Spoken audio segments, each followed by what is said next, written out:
Trump campaign jumped all over this garbage thing, and I don't blame them. It's not a smart thing to say. Joe Biden should drop out of this race immediately. How do you like my garbage truck?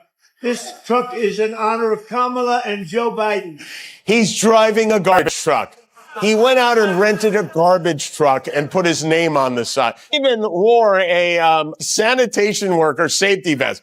This is not a picture we created. This is an actual photograph of Donald Trump. In a move that's raising eyebrows across the political landscape, the Biden campaign handed their opponents some prime material. And who can blame the Trump team for running with it? The response was swift. Biden needs to step down from this race right now. Picture this. There's Trump grinning beside what might be the most unusual campaign prop yet. An honest-to-goodness garbage truck, complete with his name splashed across the side. And yes, he went all in, sporting a genuine sanitation worker's safety vest. This isn't some clever Photoshop job, folks. It's a real snapshot of our former president getting creative with his campaign strategy. It sounds like the setup for a punchline. What do you get when you mix an ex-president, waste management equipment, and a late-night TV host's material? Fiberace was in Allentown last night where he treated his admirers to the old my crowd big, her crowd small routine. Well, Kamala must have hired a lot of buses because there were 75,000 of nobody at her rally last night. Today they're busing people. You know, they're in a place in Washington, and they got buses all up. They're busing people because they couldn't get anybody to show up for her tonight. I didn't bus anybody. You're all here. This place is packed. Instead of a joke's payoff, we got something better. A slice of political theater that Jimmy Kimmel couldn't have scripted better himself. Let's explore how this dumpster-diving political maneuver ended up creating more buzz than bargained for. Quick intermission. I'd love to ask a quick favor. If this kind of content speaks to you, hitting that like button and joining our subscriber family would mean the world. Our analytics show that over 98% of viewers watch without subscribing. It won't cost you anything, but it helps us keep bringing you this content. He gave Kamala's speech 2 mini thumbs down at 2:37 a.m. In the middle of the night last night, he posted, Kamala's speech was terrible, full of lies and nothing new. Where are the jobs? There are none. 75,000 is 22,000 more than showed up for Trump's rally in that same spot on January 6th. And the craziest part is when she was done speaking, they all just went home. Arnold Schwarzenegger said even the Terminator says he's not going back to Donald Trump. But she also got a bit of a hiccup from Joe Biden. Have you clicked that subscribe button yet? Fantastic. Thanks for your support. Now, back to our regularly scheduled political circus. Trump took his campaign strategy in an interesting direction, climbing aboard a garbage truck like he was auditioning for a reality show about sanitation workers. But the real entertainment came during his Allentown appearance, where he fell back on his familiar crowd size comparisons. Kamala must be shipping in supporters by the busload because her rally last night pulled in 75,000 empty seats. They're busing people around Washington today because nobody's showing up for her events. Is a serious problem for him. He's facing a firestorm of anger from the Latino population. Bad Bunny, J-Lo, Ricky Martin have all come out in support of Kamala Harris this week. Every time I go outside, I see somebody from Puerto Rico. They give me a hug and a kiss. Yes, that definitely happens every time he goes outside. I've done more for Puerto Rico than any president I think that's ever been president. Puerto Ricans love me because I was the president that stood up for them more than any president. You know, sending your relatives out to speak on your behalf can be a shaky proposition, especially when that relative happens to be your son, High Pitch Eric. Meanwhile, I didn't need to bus in anyone. Just look at this packed house. Our former president clearly thought he'd struck gold with his Biden-Harris critique. There he stood, proudly positioned next to his rented trash truck, sporting a safety vest that perfectly matched his complexion, trying to become one with the sanitation aesthetic. What do you think about my garbage truck? He asked reporters. It's dedicated to Joe and Kamala. Real smooth move there, Donald. But here's where things get particularly ironic. Trump's been going around calling America a garbage dump in his speeches. Then he shows up posing with an actual garbage truck? The symbolism is about as subtle as a neon sign. Apparently his strategy for making America great again now includes moonlighting as a waste management specialist. What is it like when you're moving back in the White House? What's different this time? The difference is I know where I will be going. I know the rooms where we will be living. I know the process. The first time was challenging. We didn't have much of the information. The information was upheld for us from previous administration, but this time I have everything. I have the plans, I could move in, I already packed, I already selected the furniture that needs to go in. So it's very different transition this time, second time around. Will you decorate it exactly like it was before, or are you making changes? A little bit of changes, not much. How have the Bidens been? Have they been accommodating, and are they still living there? They're still living there, and they will be out on January 20. So what happened is on January 20, the transition team has only 5 hours to move Biden's out and to move us in. So everything needs to be planned to the minute. I will be in the White House, and when I need to be in New York, I will be in New York. When I need to be in Palm Beach, I will be in Palm Beach. But my first priority is, to be a mom, to be a first lady, to be a wife.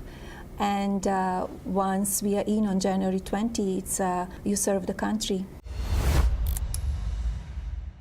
Jimmy Kimmel's comedic prowess emerged in full force, transforming a political photo opportunity into a masterclass of satirical deconstruction. His initial target was Trump's sartorial choice, an eye-searing orange vest that seemed perfectly designed to accentuate the candidate's already distinctive complexion. Kimmel couldn't resist drawing parallels to a traffic cone, a comparison that elicited uproarious laughter from his audience. The comedian's razor-sharp wit truly shone when dissecting Sean's laudatory comments about Trump. God bless him, Kimmel quipped, highlighting the increasingly surreal attempts to spin absurdity into something resembling coherence. He likened the process to a magician attempting to extract a rabbit from a dumpster. Technically impressive, yet fundamentally nonsensical, historical parallels became Kimmel's next comedic weapon. Where Washington once courageously crossed the Delaware, Trump had now hitched a ride in a garbage truck. A comparison so absurd it was brilliant. The audience's response was electric, consuming the comedy as if it were pure gold. Suddenly, garbage trucks became more than mere municipal vehicles. They were metaphors for political spectacle. Beyond the laughter, however, lay a more profound critique of contemporary political discourse. The incident raised uncomfortable questions about the state of political communication. When a former president resorts to staging photo ops with garbage trucks, have we collectively lowered our standards to the point of parody? The Latino community's response added another layer of complexity. What was intended as a provocative campaign moment quickly transformed into a potential electoral misstep. Celebrities like Bad Bunny and J-Lo vocally condemned the stunt, suggesting that pandering through staged photo opportunities rarely produces the desired effect. Do you feel like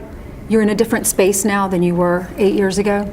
I feel I was always me the first time as well. I just feel that people didn't accept me, maybe. They didn't understand me the way maybe they do now. She has been stepping out a little bit more publicly in recent months after really being a non-presence during the campaign. She released that memoir, there's that documentary forthcoming, and this morning talking a little bit more on Fox about how she views the role as First Lady. She also talked about how she sometimes might disagree with Donald Trump. Maybe some people, they see me as just a wife of the president, but I'm standing on my own 2 feet, independent. I have my own thoughts. I have my own yes and no. I don't always agree what my husband is saying or doing, and that's okay. Are you able to tell him when you disagree? I gave him my advice, and sometimes he listens. Sometimes he doesn't, and that's okay. Kimmel's commentary went beyond mere mockery. He systematically dismantled the political strategy, exposing its fundamental absurdity. The garbage truck became a powerful symbol, not just of waste management, but of a political approach that seemed increasingly disconnected from substantive dialogue. The truly fascinating aspect of this entire episode was how quickly a calculated media moment unraveled. What Trump likely perceived as a clever political maneuver became a comedic deconstruction that potentially alienated more voters than it attracted. Kimmel's commentary transformed a simple photo opportunity into a devastating critique of political theatrics. As the narrative unfolded, one couldn't help but marvel at the bizarre intersection of politics, comedy, and media manipulation. The garbage truck became more than a vehicle. It was a metaphorical representation of a political strategy that seemed increasingly desperate and disconnected. The lingering question remained, in an era of performative politics, where does genuine political discourse begin? Kimmel's commentary suggested that sometimes the most effective political critique comes wrapped in humor, a scalpel of satire that cuts more precisely than any traditional political analysis. Ultimately, the garbage truck saga revealed more about contemporary political communication than any serious policy discussion might have. It was a moment that perfectly captured the absurdist theater of modern electoral politics, messy, unpredictable, and utterly fascinating. The attempt to end my husband's life was a horrible, distressing experience. Now, the silence around it feels heavy. I can't help but wonder, why didn't law enforcement officials arrest the shooter before the speech? There is definitely more to this story, and we need to uncover the truth. Late-night social media erupted with commentary after a particular political event, with online critics unleashing a barrage of critiques and commentary. The discourse centered around a speech that seemingly fell flat, with detractors quick to point out perceived shortcomings and lack of substantive content. Crowd size became a point of contention, with observers noting 75,000 attendees, a number significantly larger than a previous rally's turnout. The commentary took some interesting turns, with notable personalities weighing in. Arnold Schwarzenegger, famous for his iconic movie roles, distanced himself from certain political associations, while discussions swirled around key figures' statements and public perceptions. A particularly notable moment involved comments about interactions with Puerto Rican communities. The speaker claimed universal adoration, suggesting every encounter involved enthusiastic embraces and kisses, a statement met with widespread skepticism and satirical commentary. Critics suggested these claims were dramatically exaggerated, with some humorously implying such interactions were more likely to involve metaphorical placement in less flattering locations, like the back of a garbage truck. The political strategy seemed to be backfiring spectacularly, generating more mockery than meaningful support. Latino celebrities like Bad Bunny, J-Lo, and Ricky Martin publicly rallied behind alternative political figures, further highlighting the disconnect between the claimed popularity and actual public sentiment. The narrative took an additional comedic turn with family involvement, specifically referencing a relative's controversial participation. I was heartened to learn that Senator Cruz and Senator Klobuchar united to prioritize this fundamental matter. I must admit, however, I expected to see more Democrats, leaders with us here today, to address this serious issue. Surely, as adults, we can prioritize Americans' children ahead of partisan politics. The implication was that such campaign tactics were increasingly resembling a dumpster fire, a chaotic and ineffective approach to political messaging. Enter late-night comedy, with figures like Jimmy Kimmel preparing to dissect the political spectacle. The anticipation was palpable. A comedian's sharp wit was poised to transform the political misstep into comedic gold. The garbage truck metaphor became a potential launching pad for devastating political satire, with Kimmel seemingly ready to expose the absurdity of the entire scenario. The underlying message was clear. What was intended as a strategic political maneuver was rapidly transforming into a public relations nightmare. The attempt to control narrative was instead creating more opportunities for ridicule. Hello, Madison Square Garden,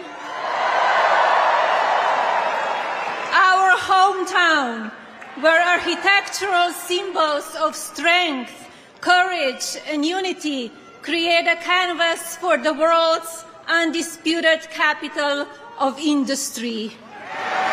Let us charge together with a shared vision that builds on American greatness. Let's seize this moment and create a country for tomorrow, the future that we deserve. Please welcome our next Commander-in-Chief, my husband, President Donald J. Trump.